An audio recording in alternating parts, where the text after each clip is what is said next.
ಮಾತ್ರ 4,000 ಖರ್ಚಾಯಿತು. ನಮಸ್ಕಾರ ಎಲ್ಲರಿಗೂ, welcome back to my channel. Good morning. ಇವತ್ತು ಟ್ಯೂಸ್ಡೇ ಡೈಲಿ ಲಾಗ್ ಸ್ಟಾರ್ಟ್ ಮಾಡೋಣ ಅಂತ ವಿಡಿಯೋನ ಸ್ಟಾರ್ಟ್ ಮಾಡಿದ್ದೀನಿ. ಇವಾಗ ತಿಂಡಿ ಎಲ್ಲ ಆಯಿತು, ಹಾಗೆಯೇ ದರ್ಶಿಲ್ಗೆ ಸ್ನ್ಯಾಕ್ಸ್ ಬಾಕ್ಸು, ಹಸ್ಬೆಂಡ್ಗೆ ಲಂಚ್ ಬಾಕ್ಸೂ ಕೊಟ್ಟಾಯಿತು. ನಾನು ಕೂಡ ತಿಂಡಿನ ತಿಂದಾಯಿತು. ಸೊ ಅಡುಗೆನ ಮಾಡಬೇಕು. ಸ್ವಲ್ಪ ನನಗೆ ಅಂತ ನಾನು ಸ್ವಲ್ಪ ಟೈಮ್ ಕೊಡೋಣ ಅಂತ ಹೇಳಿ ಅಡುಗೆ ಮನೆಯಿಂದ ಬಂದಿದ್ದೀನಿ. ಇವತ್ತು ಸ್ವಲ್ಪ ಹೇರ್ ಕೇರ್ ಮಾಡ್ಕೊಳ್ಳೋಣ ಅಂತ, ತಲೆಗೆ ಎಣ್ಣೆ ಹಚ್ಕೊಳ್ಳೋಣ ಅಂತ ಅಂದ್ಕೊಂಡು ಹಚ್ಕೊಳ್ತಾ ಇದ್ದೀನಿ. ಫಸ್ಟು ನಾನು ಹೇಗೆ ಎಣ್ಣೆ ಹಚ್ಕೊಳ್ತೀನಿ ಅನ್ನೋದು ಇವತ್ತು ತೋರಿಸ್ಕೊಡ್ತಾ ಇದ್ದೀನಿ. ಫಸ್ಟು ನಾನು ಏನು ಮಾಡ್ತೀನಿ ಅಂದರೆ ಕೂಮ್ ಮಾಡ್ಕೊಂಡು ಬಿಡ್ತೀನಿ. ತಲೆ ಕೂದಲು ಎಲ್ಲ ಸಿಕ್ಕಿದ್ರೆ ಅಥವಾ ಏನಾದರೂ ಡಸ್ಟ್ ಸೇರಿಕೊಂಡಿದ್ರೆ ಅದೆಲ್ಲ ಹೋಗ್ಬಿಡುತ್ತೆ ಅಂತ, ಎಣ್ಣೆ ಹಚ್ಚೋಕ್ಕೂ ಕೂಡ ಈಸಿ ಆಗಲಿ ಅಂತ ಫಸ್ಟು ನಾನು ಕೂಮ್ ಮಾಡ್ಕೊಂಡು ಬಿಡ್ತೀನಿ. ಆಮೇಲೆ ಎಣ್ಣೆ ಹಚ್ಕೊಳ್ತೀನಿ. ಎಣ್ಣೆ ಹಚ್ಚಾದ್ಮೇಲೆ ನಾನು ಕೂಮ್ ಮಾಡಲ್ಲ. ಕೆಲವರು ಏನು ಮಾಡ್ತಾರೆ, ಎಣ್ಣೆ ಹಚ್ಚಿದ್ಮೇಲೆ ಕೂಮ್ ಮಾಡಿ ಕಟ್ಕೋತಾರೆ. ಸೊ ಎಣ್ಣೆ ಹಚ್ಚಿದ್ಮೇಲೆ ಕೂಮ್ ಮಾಡಬಾರ್ದು. ಇವಾಗಲೇ ನೋಡಿ ಸಿಕ್ಕೆಲ್ಲ ತೆಗೆದುಬಿಟ್ಟು ನೀಟಾಗಿ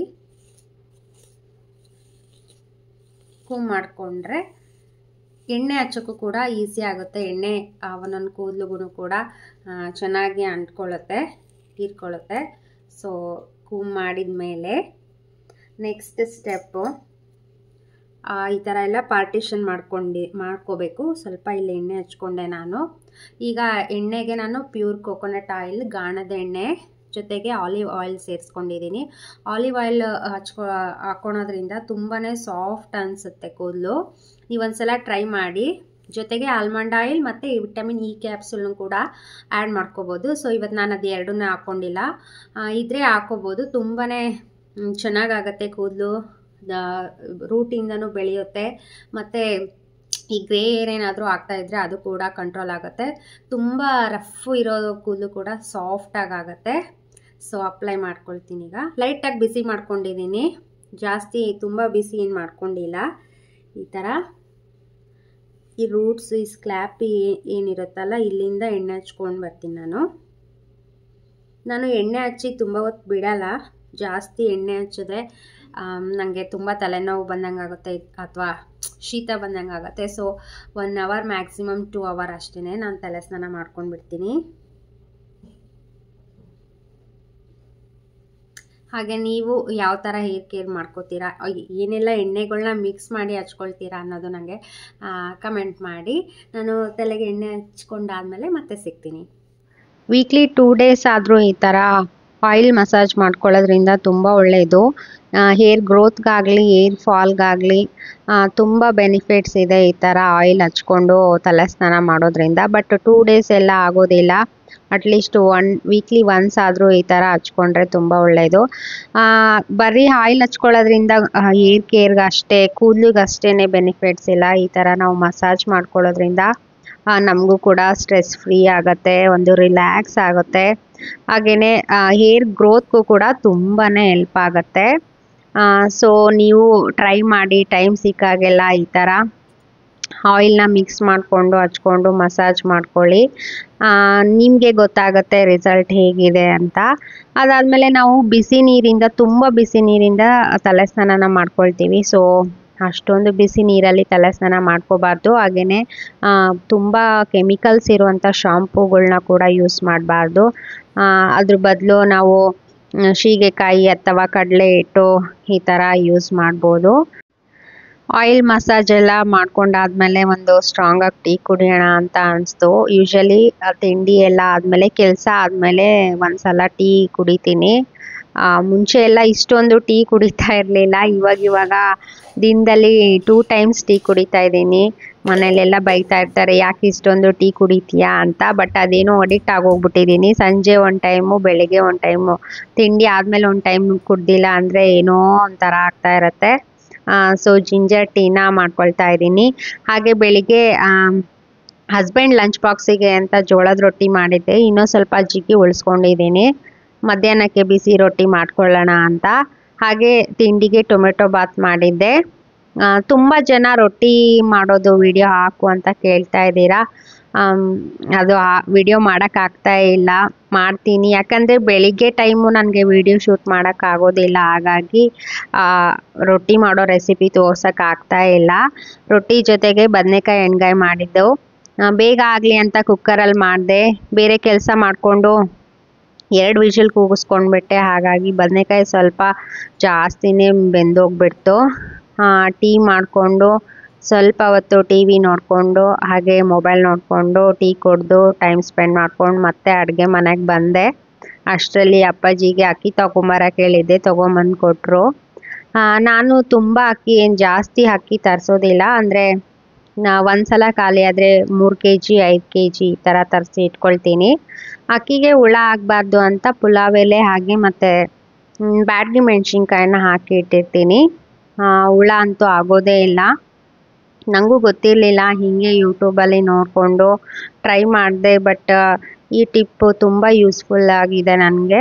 ಬಾಲುಳ ಬರ್ತಾಯಿತ್ತು, ತೊಗೊಂಬಂದು 1 ವಾರಕ್ಕೆಲ್ಲ ಬಾಲುಳ ಸ್ಟಾರ್ಟ್ ಆಗ್ತಾಯಿತ್ತು. ಈ ಬೆಂಗಳೂರು ವೆದರಿಗೆ ನಾನು ಆ ಥರ ಆಗ್ತಾಯಿದೆ ಅಂದ್ಕೊಂಡೆ. ಗೊತ್ತಿಲ್ಲ ಏನಕ್ಕೆ ಬರ್ತಾಯಿತ್ತು ಅಂತ. ಅದಾದಮೇಲೆ ಈ ಥರ ಪಲಾವ್ ಎಲೆ ಹಾಗೆಯೇ ಬ್ಯಾಡಗಿ ಮೆಣಸಿನ್ಕಾಯಿ ಹಾಕಿಡೋದ್ರಿಂದ ಹಾಕಿಟ್ಟೆ. ಅವಾಗಿಂದ ಒಂದು ಹುಳನೂ ಇಲ್ಲ. ನೀವು ಕೂಡ ಟ್ರೈ ಮಾಡಿ. ಎಲ್ಲೆಲ್ಲಿ ಬೇಕೋ ಅಲ್ಲಲ್ಲಿ ಬಾಲುಳ ಓಡಾಡ್ತಾ ಇತ್ತು ಈ ಅಕ್ಕಿಯಿಂದ. ಈ ಥರ ಹಾಕಿ ಇಡೋದ್ರಿಂದ ಒಂದು ಹುಳನೂ ಬಂದಿಲ್ಲ ಆವತ್ತಿಂದ. ನೀವು ಟ್ರೈ ಮಾಡಿ ಈ ಟಿಪ್ ಹೇಗಿತ್ತು ಅಂತ ಕಮೆಂಟ್ ಮಾಡಿ. ಅಕ್ಕಿ ಎಲ್ಲ ತೆಗೆದಿಟ್ಟಾದಮೇಲೆ ಮೊದಲು ನಾನು ಅಕ್ಕಿ ನೆನ್ಕೊಂಡು ಬಿಡಲಿ ಅಂತ ಅನ್ನ ಮೆತ್ತಗಿರಬೇಕು, ಸಾಫ್ಟಾಗಿಯೇ ಇರಬೇಕು. ನಮ್ಮ ಮನೇಲಿ ತುಂಬ ಉದ್ರುದ್ರಾಗಿದ್ದರೆ ಯಾರೂ ಊಟ ಮಾಡೋದಿಲ್ಲ. ಸೊ ಅಕ್ಕಿ ನೆನ್ಕೊಳ್ಳಿ ಅಂತ ಫಸ್ಟು ಅಕ್ಕಿ ತೊಳೆದಿಟ್ಬಿಟ್ಟು ನೀರು ಹಾಕಿ ನೆನೆಯೋಕೆ ಇಟ್ಬಿಡ್ತೀನಿ. ಅದಾದಮೇಲೆ ಮುಂದಿನ ಕೆಲಸ ಮಾಡೋದು. ಇವತ್ತೊಂದು ಸಿಂಪಲ್ಲಾಗಿ ಇರೋ ರೆಸಿಪಿನ ತೋರಿಸ್ಕೊಡ್ತಾ ಇದ್ದೀನಿ. ವರ್ಕ್ ಮಾಡೋ ವುಮೆನ್ಸಿಗಾಗಿರ್ಬೋದು ಅಥವಾ ಬ್ಯಾಚುಲರ್ಸ್ಗೆ ತುಂಬ ಈಸಿ ರೆಸಿಪಿ ಇದು. ಕ್ವಿಕ್ಕಾಗಿ ಮಾಡ್ಕೋಬೋದು. ಮೊದಲು ತೊಗರಿಬೇಳೆನ ಹಾಕ್ಕೊಂಡಿದ್ದೀನಿ, ಸ್ವಲ್ಪ ತೊಗರಿಬೇಳೆ ಹಾಗೆ ಸ್ವಲ್ಪ ಹೆಸರು ಬೇಳೆನ ಹಾಕ್ಕೊಂಡಿದ್ದೀನಿ. ಇದು ಮಾಡ್ತಾ ಇರೋದು ಸೋರೆಕಾಯಿ ಪಪ್ಪು. ಹಾಗೆ ಕಾಳುಗಳಿಗೆ ಹುಳ ಹಾಕಬಾರ್ದು ಅಂದರೆ ಲವಂಗಗಳು ಹಾಕಿಡಬೇಕು. ಇದನ್ನು ನನಗೆ ಯೂಟ್ಯೂಬಿಂದ ನೋಡಿನೇ ಕಲ್ತಿದ್ದು. ಆವಾಗಿಂದ ಹಾಕಿಟ್ಟಿದ್ದೀನಿ. ಒಂಚೂರು ಹುಳ ಬಂದಿಲ್ಲ ಎಷ್ಟು ದಿನ ಇಟ್ಟು. ಈಗ ಸೋರೆಕಾಯಿನ ಮೇಲ್ಗಡೆ ಸಿಪ್ಪೆ ತೆಗೆದ್ಬಿಟ್ಟು ಚಿಕ್ಕದಾಗಿ ಹೆಚ್ಕೋಬೇಕು. ಈ ಥರ ಪಪ್ಪುಗಳನ್ನ ಮಾಡೋದ್ರಿಂದ ತುಂಬ ಟೈಮ್ ಸೇವ್ ಆಗುತ್ತೆ. ಹಾಗೆಯೇ ಎಲ್ಲದಕ್ಕೂ ಇದು ಸೈಡ್ ಡಿಶ್ ಆಗಿ ಕಾಂಬಿನೇಷನ್ ಆಗುತ್ತೆ. ಈ ಥರ ನಿಮಗೆ ಯಾವ ಸೈಜಲ್ಲಿ ಬೇಕೋ ಆ ಸೈಜಲ್ಲಿ ಕಟ್ ಮಾಡ್ಕೊಳ್ಳಿ. ನಂತರ ಇದಕ್ಕೊಂದು ಟೊಮೆಟೊನ ಹಾಕೊಳ್ತಾ ಇದ್ದೀನಿ. ತುಂಬ ಚಿಕ್ಕದಾಗಿ ಏನು ಹೆಚ್ಕೊಳ್ಳಲ್ಲ, ಯಾಕಂದರೆ ಆಮೇಲೆ ಸ್ಮ್ಯಾಶ್ ಮಾಡ್ಕೊಳ್ಳೋದ್ರಿಂದ. ರಫ್ ಆಗಿ ಒಂದು ಟೊಮೆಟೊನ ಹೆಚ್ಚಿಟ್ಕೊಂಡು ಖಾರಕ್ಕೆ ಬೇಕಾದಷ್ಟು ಹಸಿರು ಮೆಣಸಿನ್ಕಾಯಿನ ಹಾಕೊಳ್ತಾ ಇದ್ದೀನಿ. ಇದು ಈಸಿಯಾಗಿ ಒಂದು 5-10 ನಿಮಿಷದಲ್ಲೇ ಆಗೋಗ್ಬಿಡತ್ತೆ. ಜಾಸ್ತಿ ಟೈಮ್ ಕೂಡ ಬೇಕಾಗಿಲ್ಲ. ವರ್ಕ್ ಫ್ರಮ್ ಹೋಮ್ ಮಾಡ್ತಾ ಇರ್ತಾರೆ ಎಷ್ಟೋ ವುಮೆನ್ಸ್, ಅವ್ರಿಗೆಲ್ಲ ಟೈಮ್ ಇರೋದಿಲ್ಲ. ಸೊ ಈ ಥರ ರೆಸಿಪೀಸ್ ಟ್ರೈ ಮಾಡಿ. ಈಗ ಇದಕ್ಕೆ ಸ್ವಲ್ಪ ಅರಿಶಿನ ಪುಡಿ ಹಾಗೆಯೇ ಸ್ವಲ್ಪ ಹುಣಸೆ ಹಣ್ಣು ಹಾಕ್ಕೊಂಡು 1 ಸ್ಪೂನ್ ಆಗೋಷ್ಟು ಎಣ್ಣೆನ ಹಾಕ್ಕೊಳ್ತಾ ಇದ್ದೀನಿ. ಈಗ ತರಕಾರಿ ಬೇಳೆ ಮುಳುಗೋಷ್ಟು ಮಾತ್ರ ನೀರನ್ನು ಸೇರಿಸ್ಕೊಳ್ತಾ ಇದ್ದೀನಿ, ಯಾಕಂದರೆ ಇದು ಪಪ್ಪು ಆಗಿರೋದ್ರಿಂದ ಜಾಸ್ತಿ ನೀರು ಬೇಕಾಗಲ್ಲ. ನಂದು ಸ್ನಾನ ಆಯಿತು, ತಲೆ ಸ್ನಾನ ಮಾಡಿಕೊಂಡೆ. ಇವಾಗ ನಾನು ಸ್ವಲ್ಪ ಕರ್ಲಿ ಥರ ಬರುತ್ತೆ, ಸ್ವಲ್ಪ ಡ್ರೈ ಎಲ್ಲ ಆದಮೇಲೆ. ಹಾಗೆ ಇವತ್ತು ರಥ ಸಪ್ತಮಿ ಕೂಡ, ಹಾಗೆಯೇ ಮಂಗಳವಾರನೂ ಕೂಡ ಹೌದು. ಸೊ ಹಸ್ಬೆಂಡು ಬೆಳಿಗ್ಗೆನೇ ಕಳಸ ಪೂಜೆ ಮಾಡಿ ಹೋಗಿದ್ದಾರೆ. ನಾನು ಮಂಗಳವಾರ ಹಾಗೆ ಶುಕ್ರವಾರ ಕಳಸ ಪೂಜೆ ಮಾಡ್ತೀನಿ. ಹಾಗೆಯೇ ಇವತ್ತು ರಥ ಸಪ್ತಮಿ ಕೂಡ ಇರೋದ್ರಿಂದ ಅವರೇ ಬೆಳಿಗ್ಗೆ ಪೂಜೆ ಮಾಡೋದು, ನಾನು ಸಾಯಂಕಾಲ ದೀಪ ಹಚ್ತೀನಿ.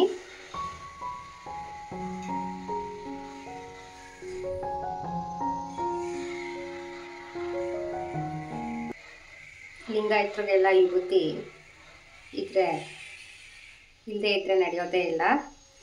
ಇದೊಂಥರ ಸಿಗ್ನೇಚರ್ ಥರ ಆಗೋಗಿದೆ ನಮಗೆ. ನಾವೆಲ್ಲಾದರೂ ವಿಭೂತಿ ಹಚ್ಕೊಂಡು ಹೊರಗಡೆ ಹೋದರೆ ಒಂದು ನಾರ್ತ್ ಕರ್ನಾಟಕನ ಅಂತ ಕೇಳ್ತಾರೆ, ಇಲ್ಲ ಲಿಂಗಾಯತ ಅಂತ ಕೇಳ್ತಾರೆ. ಹಾಗೆಯೇ ಇವತ್ತು ಈ ಬಾಟ್ಲನ್ನ ನೀವು ನೋಡ್ಬೋದು.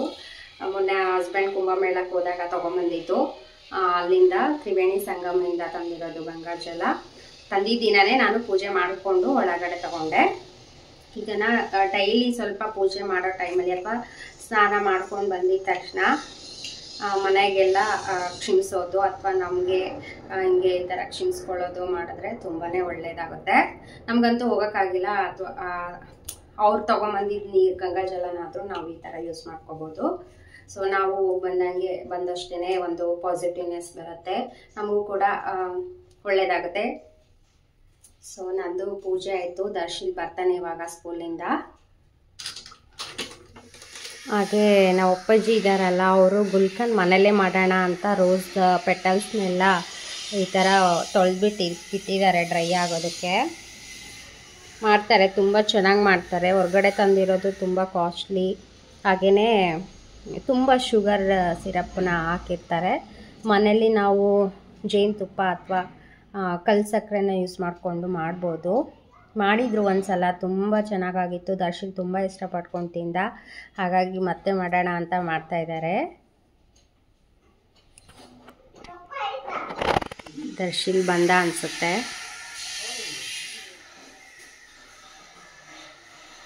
ಏನು ಬಾ, ಯಾಕೆ ಈ ಥರ? ಹಾಂ, high high high high high high. ಏನು ವಿಡಿಯೋ ಮಾಡ್ತಿದ್ದೀನಿ, ಬೇಡವಾ?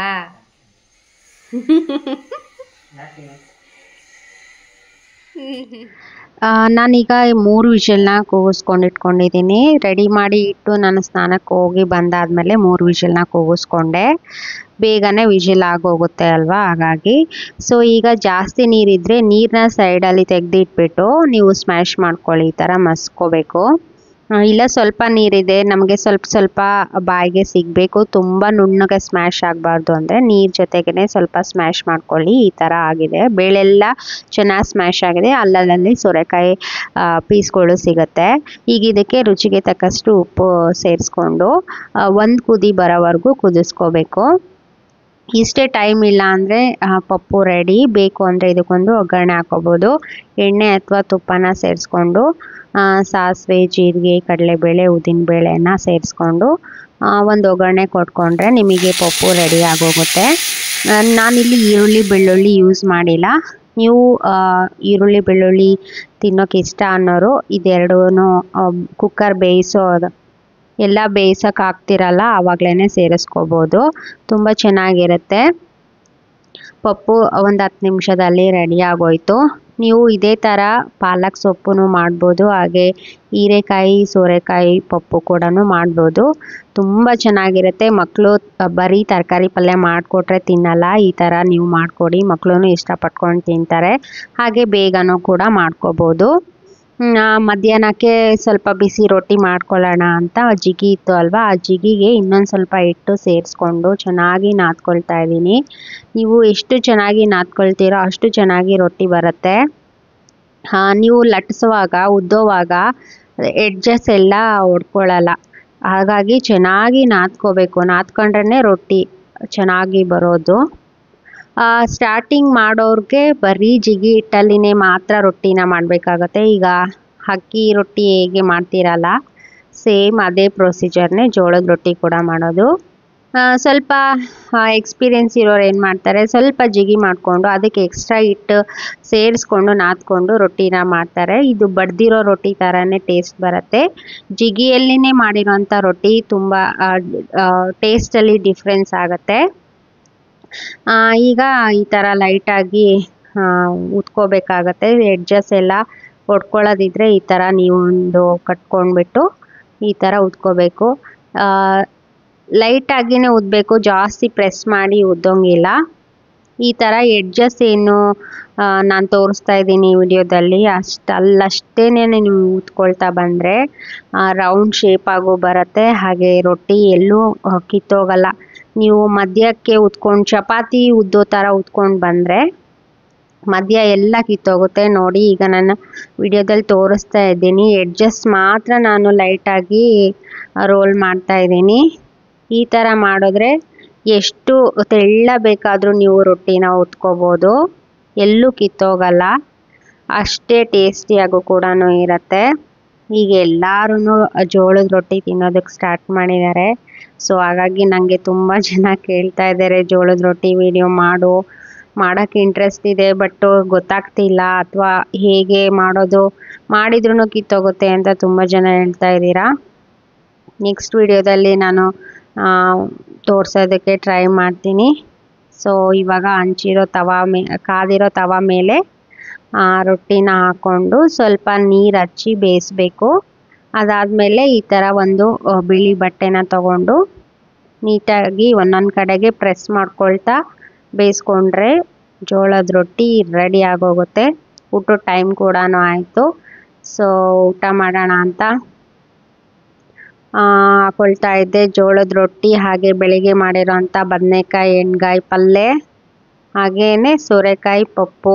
ಇದಿಷ್ಟು ಇವತ್ತಿನ ಮೆನು. ಮತ್ತೆ ರಾತ್ರಿ ನಾನು ಏನು ಮಾಡೋದಕ್ಕೆ ಹೋಗಲ್ಲ, ಯಾಕಂದರೆ ನೆಕ್ಸ್ಟ್ ಡೇ ಮತ್ತೆ ಬೆಳಿಗ್ಗೆ ಬೇಗ ರೊಟೀನ್ ಸ್ಟಾರ್ಟ್ ಆಗೋದ್ರಿಂದ ಮಧ್ಯಾಹ್ನಕ್ಕೆ ಅಡುಗೆನ ನಾನು ಲಾಸ್ಟ್ ಮಾಡ್ತೀನಿ.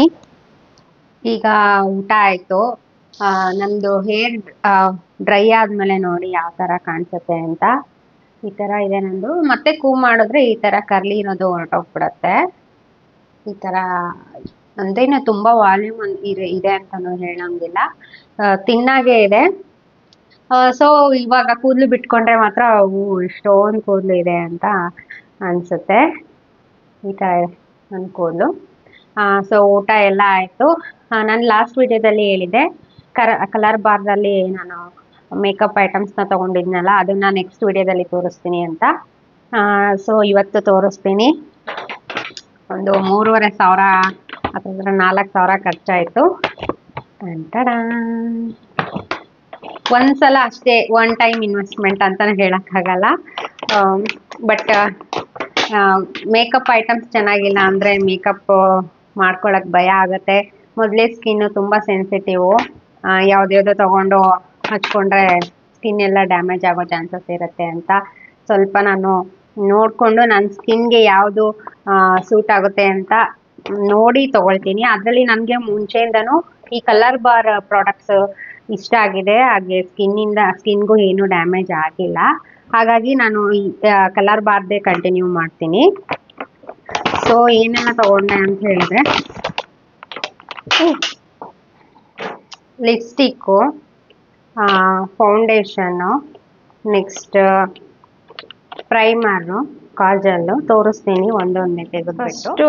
ನಾನು ಪ್ರೈಮರು, ಕಲರ್ ಬಾರ್ ಅವರ ಪ್ರೈಮರೇ ನಾನು ಮುಂಚೆಯಿಂದನೂ ಯೂಸ್ ಮಾಡೋದು.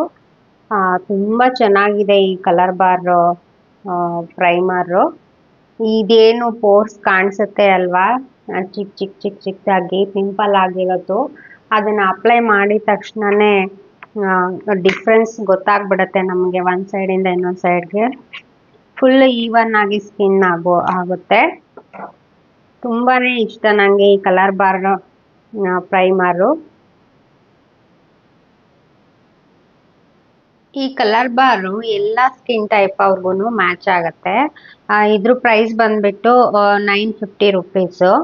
ನಂಗೆ ತುಂಬಾ ಇಷ್ಟ ಇದು. ಆ್ಯಕ್ಚುಲಿ ಇದು ಒಂದು ಹಚ್ಕೊಂಡು ಮೇಲೆ ಫೌಂಡೇಶನ್ ಮತ್ತು ಪೌಡ್ರ್ ಹಚ್ಕೊಂಡ್ರೆ ಸಾಕು, ನಿಮ್ಮ ಮೇಕಪ್ ತುಂಬಾ ಚೆನ್ನಾಗಿ ಕಾಣಿಸುತ್ತೆ ಅಂತ ಹೇಳ್ಬೋದು. ಒಂದು ಪ್ರೈಮರ್ ತೊಗೊಂಡೆ, ಖಾಲಿ ಆಗಿತ್ತು ಅಂತ. ನೆಕ್ಸ್ಟು ಫೌಂಡೇಶನ್ ಕೂಡ ಖಾಲಿಯಾಗಿತ್ತು. ಫೌಂಡೇಶನ್ನು ನಾನು ಆ್ಯಕ್ಚುಲಿ ಲ್ಯಾಕ್ಮಿದು ಯೂಸ್ ಮಾಡ್ತಾ ಇದ್ದೆ. ಮುಂಚೆ ನಾನು ಕಲರ್ ಬಾರ್ದು ಯೂಸ್ ಮಾಡ್ತಾ ಇದ್ದೆ. ಆಮೇಲೆ ಸ್ವಲ್ಪ ದಿನ ಲ್ಯಾಕ್ಮಿದು ಟ್ರೈ ಮಾಡಿದೆ. ಲ್ಯಾಕ್ಮಿದು ಸ್ವಲ್ಪ ಪ್ರೈಸ್ ಕಡಿಮೆ ಅನಿಸ್ತು, ಹಾಗಾಗಿ ಅದನ್ನು ಟ್ರೈ ಮಾಡೋಣ ಅಂತ ಅದನ್ನು ಟ್ರೈ ಮಾಡಿದೆ. ಮತ್ತೆ ಅದು ಖಾಲಿ ಆಯಿತು. ಸೊ ಹೆಂಗೂ ಕಲರ್ ಬಾರ್ಗೆ ಹೋಗಿದ್ದೆ ಅಂತ ಹೇಳ್ಬಿಟ್ಟು ಫೌಂಡೇಶನ್ ಇದನ್ನು ಟ್ರೈ ಮಾಡಿರಲಿಲ್ಲ, ಹಾಗಾಗಿ ಇದನ್ನು ಟ್ರೈ ಮಾಡೋಣ ಅಂತ ಹೇಳ್ಬಿಟ್ಟು ಈ ಸಲ ತೊಗೊಂಡು ಬಂದಿದ್ದೀನಿ. ಇದು ಲಿಕ್ವಿಡ್ ಫೌಂಡೇಶನ್ನು. ಇದು ಕೂಡ ಅಲ್ಲಿ ನನಗೆ ಅಪ್ಲೈ ಮಾಡಿ ತೋರಿಸಿದ್ರು, ನನಗೂ ಕೂಡ ಇಷ್ಟ ಆಯಿತು. ಆಲ್ ಸ್ಕಿನ್ ಟೈಪ್ ಅವ್ರು ಕೂಡ ಯೂಸ್ ಮಾಡ್ಬೋದು. ತುಂಬ ಚೆನ್ನಾಗಿದೆ. ಇದು ಕೂಡ ಲೈಟಾಗಿದೆ, ತುಂಬ ಹೆವಿ ಕೇಕಿ ಥರ ನಿಮಗೆ ಅನ್ಸಲ್ಲ ಅಪ್ಲೈ ಮಾಡಿದ್ರೆ. ಅಲ್ಲೇ ತೋರಿಸ್ತೀನಿ ನಿಮಗೆ ನೋಡಿ. ಒಂದು ಸ್ವಲ್ಪನೂ ತಗೊಂಡ್ರೂ ಸಾಕು, ತುಂಬ ಚೆನ್ನಾಗಿ ಬ್ಲೆಂಡ್ ಆಗುತ್ತೆ.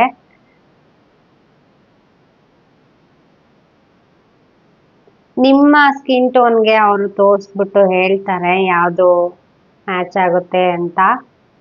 ಫಸ್ಟ್ ಟೈಮ್ ನೀವು ತಗೊಳ್ತಿದ್ದೀರಾ ಅಂತ ಹೇಳಿದ್ರೆ ಅಲ್ಲೇ ಹೋಗಿ ತಗೊಳ್ಳೋದು ಒಳ್ಳೇದಂತ ಅನ್ಸುತ್ತೆ. ಯಾಕಂದ್ರೆ ಅವ್ರು ನಿಮಗೆ ಸಜೆಸ್ಟ್ ಮಾಡ್ತಾರೆ ಮತ್ತೆ ಅಲ್ಲೇ ಅಪ್ಲೈ ಮಾಡಿ ನಿಮಗೆ ತೋರಿಸ್ತಾರೆ. ಅವಾಗ ನಿಮ್ಗೊಂದು ಐಡಿಯಾ ಬರುತ್ತೆ ಹಚ್ಕೊಂಡ್ರೆ ಹೇಗಿರುತ್ತೆ ಅಂತ. ಈಗ ಮನೆಗೆ ತಂದ್ಬಿಟ್ಟು ಎಲ್ಲ ಹಚ್ಕೊಂಡಾಗ ತುಂಬಾ ಪ್ಯಾಚಿ ತರ ಕೇಕಿ ತರ ಅನ್ಸಿದ್ರೆ ಬೂದಿ ಬೂದಿ ಬೂದಿ ತರ ಅನ್ಸುತ್ತೆ. ಸೊ ಅಲ್ಲೇನೆ ಟ್ರೈ ಮಾಡಿ ತಗೊಂಡ್ ಬರೋದು ಒಳ್ಳೇದು. ತುಂಬಾ ಚೆನ್ನಾಗಿದೆ ಇದು. ಇದ್ರ ಪ್ರೈಸ್ ಬಂದ್ಬಿಟ್ಟು ಇದು ಸ್ವಲ್ಪ ಕಾಸ್ಟ್ಲಿ, 1499 ರುಪೀಸ್. ಇದು 25 ml ಅಷ್ಟೇನೆ ಇದೆ. 24 hours ವೇಟ್ಲೆಸ್ ಲಿಕ್ವಿಡ್ ಫೌಂಡೇಶನ್ ಇದು, ಕಲರ್ ಬಾರ್ದು.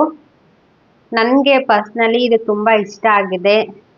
ನೀವು ಯಾರಾದರೂ ಟ್ರೈ ಮಾಡಬೇಕು ಅಂದರೆ ಟ್ರೈ ಮಾಡ್ಬೋದು. ಹಾಗೆಯೇ ಟ್ರೈ ಮಾಡಿ ಇಷ್ಟ ಇಲ್ಲ ಅಂದವರು ವರ್ಸ್ಟ್ ಎಕ್ಸ್ಪೀರಿಯನ್ಸ್ ಇದ್ದರೆ ಕಮೆಂಟ್ ಮಾಡಿ. ನೆಕ್ಸ್ಟು ಇದು ಫೌಂಡೇಶನ್ ಆಯಿತು. ಅದಾದಮೇಲೆ ಕಾಜಲ್ಲು ಕೂಡ ಖಾಲಿ ಆಗಿತ್ತು. ನಾನು ಯಾವಾಗಲೂ ಕಾಜಲ್ನ ಮೆಬಿಲಿಯನ್ ಕಾಜಲ್ನ ಯೂಸ್ ಮಾಡ್ತಾ ಇದ್ದೆ. ಕಾಜಲ್ ತುಂಬ ಏನು ರೆಗ್ಯುಲರ್ ಆಗಿ ನಾನು ಯೂಸ್ ಮಾಡೋದಿಲ್ಲ. ಯಾವಾಗಾದರೂ ಅಷ್ಟೇ ಎತ್ನಿಕ್ ವೇರ್ಗಳಿಗೆ ಮಾತ್ರ ನಾನು ಹಚ್ಕೊಳ್ಳೋದು. ಹಾಗಾಗಿ ಅಲ್ಲಿ ಹೋದಾಗ ಅವರು ಹೋದ್ರೆ ಗೊತ್ತಲ್ವಾ, ಒಂದಾದ್ಮೇಲೆ ಒಂದು ತೋರಿಸ್ತಾ ಇರ್ತಾರೆ, ಅದು ನೋಡಿ ಇದು ನೋಡಿ ಇದು ನೋಡಿ ಅದು ನೋಡಿ ಅಂತ. ಸೊ ಇದು ಈ ಸಲ ಇದನ್ನ ಟ್ರೈ ಮಾಡೋಣ ಅಂತ ಹೇಳಿ ತಗೊಂಡ್ ಬಂದೆ. ಇಷ್ಟ ಆಯ್ತು, ಬಟ್ ನನ್ಗೇನೋ ಮೆಬಿಲಿಯನ್ನೇ ನನಗೆ ಚೆನ್ನಾಗಿದೆ ಅಂತ ಅನಿಸ್ತು. ಈ ತರ ಇದೆ ಇದು. ಇಷ್ಟೇ ಪೆನ್ಸಿಲ್ ತರ ಇದು. ತುಂಬ ಕಾಸ್ಟ್ಲಿ ಅಂತ ಅನಿಸ್ತು ನನಗೆ, ಬಟ್ ಆ ಟೈಮಲ್ಲಿ ನಾನು ತೊಗೊಂಡ್ಬಿಟ್ಟೆ, ಗೊತ್ತಾಗಲಿಲ್ಲ. ಇದ್ರ ಪ್ರೈಸ್ ಬಂದ್ಬಿಟ್ಟು ಇದು ಜಾಸ್ತಿನೇ ಇದೆ ಪ್ರೈಸ್ ಇದು. ನಂಗೆ ಮೆಬಿಲಿಯನ್ ಕಾಜಲೇ ತುಂಬ ಇಷ್ಟ. ನಿಮ್ಗೆ ಯಾರಿಗೆಲ್ಲ ಮೆಬಿಲಿಯನ್ ಕಾಜಲ್ ತುಂಬ ಇಷ್ಟ ನನಗೆ ಕಮೆಂಟ್ ಮಾಡಿ. ಅದು ಬಡ್ಜೆಟ್ ಫ್ರೆಂಡ್ಲಿ, ಹಾಗೆ ತುಂಬ ಚೆನ್ನಾಗಿ ಕೂಡ ಇದೆ. ಇದು 750 ರುಪೀಸ್ ಇದು. ಸೊ ಮೆಬಿಲಿಯನ್ ಕಾಜಲ್ಲು ನನಗೇನೋ ಇಷ್ಟ ಆಗಲಿಲ್ಲ. ಕ್ವಾಂಟಿಟಿ ತುಂಬ ಕಡಿಮೆ ಇದೆ. ಸೊ ನನಗೆ ಮೆಬಿಲಿಯನ್ನೇ ತುಂಬ ಇಷ್ಟ ಆಯಿತು. ನೆಕ್ಸ್ಟು ಒಂದು ಲಿಪ್ ಲೈನರ್ ನಾನು ಏನು ಯೂಸ್ ಮಾಡ್ತಾ ಇರಲಿಲ್ಲ, ಬಟ್ ಈ ಸಲ ತಗೋಬೇಕು ಅಂತ ಅಂದ್ಕೊಳ್ತಾ ಇದ್ದೆ. ಆವಾಗ ಅಲ್ಲಿ ಕೇಳಿದೆ ಅವ್ರಿಗೆ, ಸೊ ಅವರೊಂದು ಕೊಟ್ಟರು. ಇದ್ರ ಪ್ರೈಸ್ 699 ರುಪೀಸ್ ಇದು. ಬಟ್ ಚೆನ್ನಾಗಿದೆ ಇದು, ಇಷ್ಟ ಆಯಿತು ಇದು. ನ್ಯೂಡ್ ಕಲರ್ ಏನು ನಾನು ತೊಗೊಳ್ಲಿಲ್ಲ. ರೆಗ್ಯುಲರ್ ಆಗಿ ಅಷ್ಟೊಂದೇನು ಲಿಪ್ಸ್ಟಿಕ್ ಯೂಸ್ ಮಾಡಲ್ಲ, ಯಾವಾಗಾದರೂ ಅಕೇಶ್ನಲಿ ಯೂಸ್ ಮಾಡೋದಕ್ಕೆ ತೊಗೊಳ್ಳೋಣ ಅಂತ ಹೇಳ್ಬಿಟ್ಟು ಈ ಕಲರ್ ತೊಗೊಂಡೆ. ಸ್ವಲ್ಪ ಆರೆಂಜ್ ಕಲರ್ ಥರ. ಇದು ತುಂಬಾ ಇಷ್ಟ ಆಯಿತು, ಚೆನ್ನಾಗಿದೆ. ನಾವು ಆ್ಯಕ್ಚುಲಿ ಲಿಪ್ ಲೈನರ್ ಎಲ್ಲ ಜಾಸ್ತಿ ಯೂಸ್ ಮಾಡಲ್ಲ ಅಲ್ವಾ. ಯೂಸ್ ಮಾಡಿದ್ರೆ ಒಂದು ಲಿಪ್ಗೆ ಶೇಪ್ ಕೊಟ್ಟರೆ ತುಂಬ ಚೆನ್ನಾಗಿ ಕಾಣಿಸುತ್ತೆ. ಹಾಗಾಗಿ ಇದನ್ನು ತಗೊಂಡೆ ನಾನು. ಇದ್ರ ಪ್ರೈಸ್ ಬಂದ್ಬಿಟ್ಟು 699. ಸೊ ಇಷ್ಟು ನಾನು ತಗೊಂಡಿದ್ದು. 1500 ವರ್ತ್ ಏನೋ ನಾವು ಪರ್ಚೇಸ್ ಮಾಡಿದ್ರೆ ಒಂದು ಕಾಂಪ್ಲಿಮೆಂಟ್ರಿ ಥರ ಕೊಟ್ಟರು. ಅವತ್ತು ಏನೋ ತೊಗೋಬೋದಿತ್ತು, ಪರ್ಫ್ಯೂಮು ಮತ್ತು ಏನೋ ಇಟ್ಟರು. ನನಗೆ ಪರ್ಫ್ಯೂಮು ನನಗೆ ಇಷ್ಟ ಇಲ್ಲ. ಸೆಂಟು ಪರ್ಫ್ಯೂಮು ಎಲ್ಲ ನನಗೆ ಸ್ಮೆಲ್ ಆಗಿ ಬರಲ್ಲ. ಹಾಗಾಗಿ ನಾನು ಲಿಪ್ಸ್ಟಿಕ್ನೇ ತೊಗೊಂಡೆ. ಇದು ಲಿಪ್ಸ್ಟಿಕ್ ಇದ್ರ ಪ್ರೈಸ್ ಬಂದ್ಬಿಟ್ಟು 599 ರುಪೀಸು. ಸೊ ರೆಡ್ ಶೇಡ್ ಇದು. ರೆಡ್ ಶೇಡ್ ನನ್ನ ಹತ್ರ ಇರಲಿಲ್ಲ. ತುಂಬ ನಾನು ನ್ಯೂಡ್ ಶೇಡೇ ಯೂಸ್ ಮಾಡ್ತಾ ಇದ್ದೆ. ಒಂದು ಪಿಂಕ್, ಒಂದು ಆರೆಂಜ್ ಕಲರ್ನ ಇಟ್ಕೊಂಡಿದ್ದೆ. ಸೊ ರೆಡ್ ಕಲರ್ ಇರಲಿಲ್ಲ, ಹಾಗಾಗಿ ರೆಡ್ ಕಲರ್ ತಗೊಂಡೆ. ನನಗೆ ತುಂಬ ಇಷ್ಟ ಆಯಿತು. ಬಿದ್ದುಬಿಡ್ತು ಕೆಳಗಡೆ. ಏನೂ ಆಗಿಲ್ಲ. ಜಾಸ್ತಿ ನಾನು ಲಿಪ್ಸ್ಟಿಕ್ ಹಾಳು ಮಾಡಿರೋದೆಲ್ಲ ನನ್ನ ಮಗ ದರ್ಶಿಲೇನೆ. ಶೇಡ್ ತೋರಿಸ್ತೀನಿ. ರೆಡ್ ಕಲರ್ ತುಂಬ ಚೆನ್ನಾಗಿದೆ, ಇಷ್ಟ ಆಯಿತು. ರೆಡ್ ಕಲರ್ ಇರಲಿಲ್ಲ, ಸೊ ಇದನ್ನು ಕಾಂಪ್ಲಿಮೆಂಟ್ರಿ ಆಗಿ ಕೊಟ್ಟಿದ್ದಾರೆ. ಕಲರ್ ಬಾರ್ ರೆಡ್ ನೋಡೋದಕ್ಕೆ ತುಂಬ ಚೆನ್ನಾಗಿದೆ. ಇದು ಕಾಂಪ್ಲಿಮೆಂಟ್ ಆಗಿ ಕೊಟ್ಟಿದ್ದು. ಇದಿಷ್ಟು ನಾನು ಶಾಪಿಂಗ್ ಮಾಡಿದ್ದು ಕಲರ್ ಬಾರಲ್ಲಿ. ನೀವು ಯಾರೆಲ್ಲ ಕಲರ್ ಬಾರ್ ಪ್ರಾಡಕ್ಟ್ಸ್ನ ಯೂಸ್ ಮಾಡ್ತೀರಾ, ಹಾಗೆ ಯಾರಿಗೆಲ್ಲ ಇಷ್ಟ ಅಂತ ನನಗೆ ಕಮೆಂಟ್ ಮಾಡಿ. ಸೊ ಇವತ್ತಿನ ವಿಡಿಯೋ ಇಷ್ಟೇ. ಈ ವಿಡಿಯೋ ನಿಮ್ಗೆ ಇಷ್ಟ ಆಗಿದೆ ಅಂತ ನಾನು ಭಾವಿಸ್ತೀನಿ. ಇಷ್ಟ ಆಗಿದ್ರೆ ಹಾಗೆ ಒಂದು ಲೈಕ್ ಕೊಡಿ, ಶೇರ್ ಮಾಡಿ ನಿಮ್ಮ ಫ್ಯಾಮಿಲಿ ಮೆಂಬರ್ಸ್ ಆ್ಯಂಡ್ ಫ್ರೆಂಡ್ಸ್ ಜೊತೆ. ಹಾಗೆ ಇನ್ನೂ ನನ್ನ ಚಾನಲ್ಗೆ ಸಬ್ಸ್ಕ್ರೈಬ್ ಮಾಡ್ದಲೇ ಈ ವಿಡಿಯೋನ ನೋಡ್ತಾ ಇದ್ರೆ ಪ್ಲೀಸ್ ಸಬ್ಸ್ಕ್ರೈಬ್ ಮಾಡ್ಕೊಳ್ಳಿ. ಮತ್ತೆ ನಾನು ಮುಂದಿನ ವಿಡಿಯೋದಲ್ಲಿ ಸಿಗ್ತೀನಿ. ಅಲ್ಲಿವರೆಗೂ ಹ್ಯಾವ್ ಎ ಗ್ರೇಟ್ ಡೇ. ಬಾಯ್. ನಮಸ್ಕಾರ.